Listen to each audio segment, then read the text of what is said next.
भारतीयता की जो शपथ है, सबसे पहले वो आप एक बार सुन लीजिए।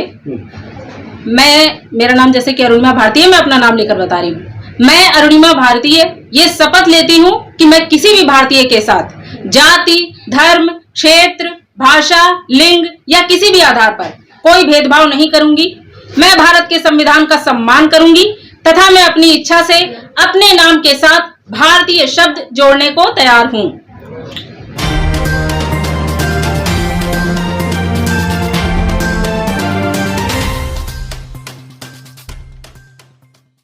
मैम, आप अपना परिचय दे दीजिए पूरा। जय हिंद, जय भारत। मेरा नाम अरुणिमा भारतीय है और मेरी पहचान इतनी ही है कि मैं एक भारतीय हूँ। तो आजकल एक मुहिम चली हुई है शपथ दिलाने की भारतीयता की, तो ये भारतीयता की शपथ आजकल जो मुहिम है जरूरी क्यों है और क्या कारण है? भारतीयता की जो शपथ है, सबसे पहले वो आप एक बार सुन लीजिए। मेरा नाम जैसे कि अरुणिमा भारतीय है, मैं अपना नाम लेकर बता रही हूँ। मैं अरुणिमा भारतीय ये शपथ लेती हूँ कि मैं किसी भी भारतीय के साथ जाति, धर्म, क्षेत्र, भाषा, लिंग या किसी भी आधार पर कोई भेदभाव नहीं करूंगी। मैं भारत के संविधान का सम्मान करूंगी तथा मैं अपनी इच्छा से अपने नाम के साथ भारतीय शब्द जोड़ने को तैयार हूँ। ये हमारी शपथ है। और जैसा कि आपका सवाल था कि इसकी जरूरत क्यों पड़ी, तो इसकी जरूरत इसीलिए पड़ी क्योंकि आज यदि आप किसी से उसका परिचय पूछेंगे तो आपको इस देश में हिंदू भी मिलेंगे, मुस्लिम भी मिलेंगे, अलग अलग जाति और धर्म के लोग मिलेंगे, अमीर गरीब मिलेंगे, मोटे पतले मिलेंगे, लेकिन कोई भारतीय नहीं मिलेगा। और अगर इस देश में कोई भी एक माइनॉरिटी कम्युनिटी है तो वो भारतीय है। इसलिए आज जरूरत है सबको ये याद दिलाने की, उनकी पहचान याद दिलाने की कि वो सबसे पहले और अंत में भारतीय हैं। जब 1950 में संविधान लागू किया गया था तब भी भारतवर्ष का ही नाम दिया गया था और उसमें सब भारतीय ही थे ना। उसमें एक जमाना था जब ऊंच नीच की बात थी, जात पात की बात थी, वो सब खत्म करते हुए संविधान को लागू किया गया था। आज भी लेकिन वही ढर्रा क्यों चल रहा है? और भारतीयता की शपथ, जैसे कि अभी आपने कहा, संविधान को दोबारा लागू करने की पूर्ण चेष्टा करने का है या कुछ और है मंशा? नहीं, हमारी मंशा सिर्फ और सिर्फ इतनी ही है कि हम जो संविधान है लागू तो हो गया था, इम्प्लीमेंट कहाँ हो रहा है, उसको इम्प्लीमेंट करने की जरूरत है। यदि संविधान लागू किया गया था और उसके तहत सभी को समान अधिकार प्राप्त थे तो आज भी किसी व्यक्ति को घोड़ी चढ़ने क्यों नहीं दिया जाता? आज भी द्रौपदी मुर्मू जैसी आदिवासी महिला जब वहां पर पहुंचती है तो उनका शुद्धिकरण किया जाता है। ये कहाँ इंडिकेट करता है कि इस देश में समानता है?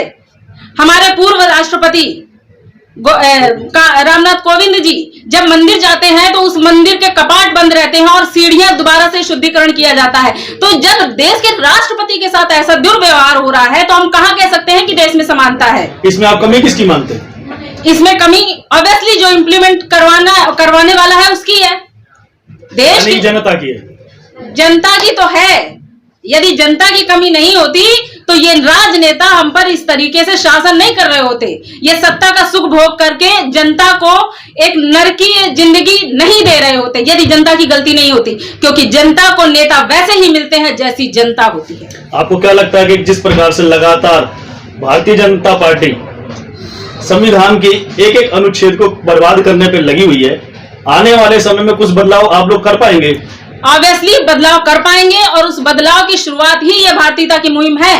हमें सबको याद दिलाना है कि वो हिंदू हो, मुस्लिम हो, किसी भी धर्म या जाति के हो, उसके पहले भारतीय हैं और भारतीय बने। जिस दिन सबके अंदर ये भावना आ गई उस दिन ये राजनेता अपनी ये धर्म और जाति की रोटियां नहीं सेक पाएंगे।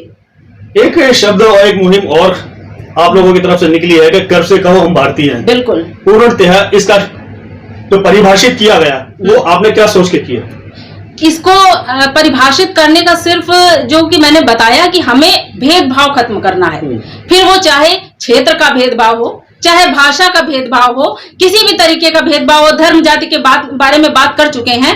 तो इस चीज को पीछे रखते हुए हमें अपनी पहचान एक भारतीय के रूप में करानी है और उस बात पर गर्व करना है। संविधान को भी लागू हुए 75 साल होने जा रहे हैं लगभग, लेकिन जो बातें आप कह रहे हैं वो बातें 75 साल पहले लागू कर दी गई थी, आज तक वो लागू नहीं हो पा रही है, ना मानने जा रही हैं। क्यों? और इसको कैसे खत्म करेंगे?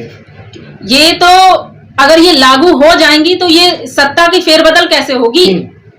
उनको जब कांग्रेस थी तो उनको तुष्टिकरण करना था, अब ये आए हैं तो इनको भी कांग्रेस से उब कर ही तो भाजपा को लाया गया। तो जब भाजपा आ गई तो भाजपा ने भी वही किया, धर्म और जाति, इनको भी वही हिंदुत्व, वही हिंदू, वही मंदिर, वही मस्जिद, वही पाकिस्तान, वही हिंदुस्तान, वही करना है।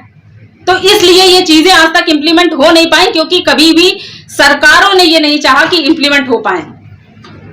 अब विपक्ष की जब बात करते हैं तो विपक्ष इस समय नदारद है, बिल्कुल। तो क्या लगता है कि आपको आने वाले समय में कुछ चेंज या बदलाव दिखाई देगा? देखिए, कांग्रेस के रूप में हमें बहुत अच्छा कोई विकल्प मिलने वाला है, इस बात पर तो अब ना ही कुछ बात की जाए तो ठीक है, लेकिन हाँ इतना जरूर है कि इस देश में सत्ता परिवर्तन होने वाला है। बिना विपक्ष के सत्ता परिवर्तन कैसे होगा? बिना विपक्ष, पहली बात तो जब हम अपने लोकतंत्र की बात करते हैं तो विपक्ष तो जनता होती है, और जब जनता विपक्ष है तो कोई भी सरकार नियम बनाए, बिल लेकर के आए, उसके विपक्ष में जनता स्वयं ही खड़ी हो जाती है।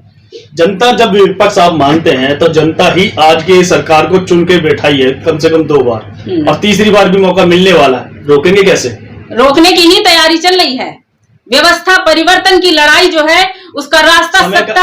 आपको लगता है कि समय अभी उचित है या कम रह गया है? समय सबसे उचित है। महंगाई अपने चरम पर है, बेरोजगारी चरम पर है, धर्म जाति की इतनी गंदी राजनीति लगातार की जा रही है, नोटबंदी और जैसे जुमले जो इन्होंने दिए थे उनको वो आज तक कभी पूरा नहीं कर पाए। 2 करोड़ रोजगार की बात हो, 15 लाख की बात हो, नोटबंदी जो इन्होंने कर दी, उसके बाद जो जीएसटी लगा दिया, महिला सशक्तिकरण की जो बात करते हैं, इनके अपने भाजपा के नेता वेश्यालय चला रहे हैं, इनके अपने भाजपा के नेता जो हैं वो महिला सशक्तिकरण के नाम पे महिलाओं को गाली दे रहे हैं। तो इस तरीके की जो राजनीति चल रही है वो जरूर इनको इनके खत्म होने की तरफ इशारा कर रही है। जिस प्रकार से आपने गंभीर आरोप लगाए, जो भी इस प्रकार के आरोप लगाता है तो सीधा जेल जाता है, आपको डर नहीं लगता क्या?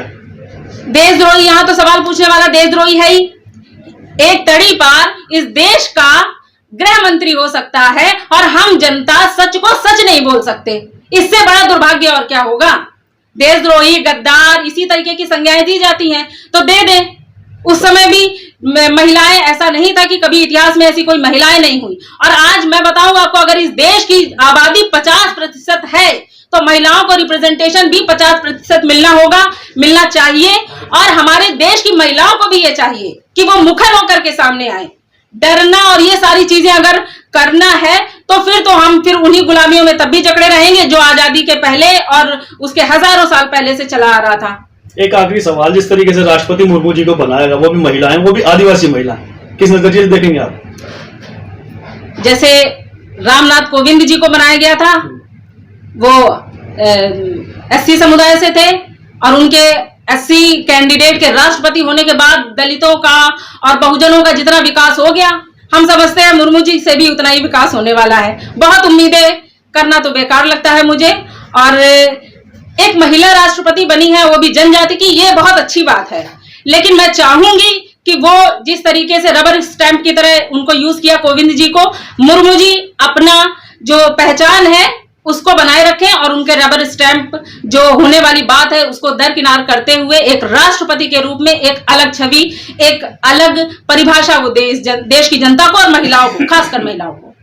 शपथ लेने से पहले उनका शुद्धिकरण किया गया था। मैंने अभी बात कही है कि उनको शुद्धिकरण किया गया था। पुराने जमाने में एक शुद्धिकरण किया जाता था, अब एक शुद्धिकरण किया जा रहा है। ये क्या है? इससे कोई उनका भला होगा या समाज का भला होगा?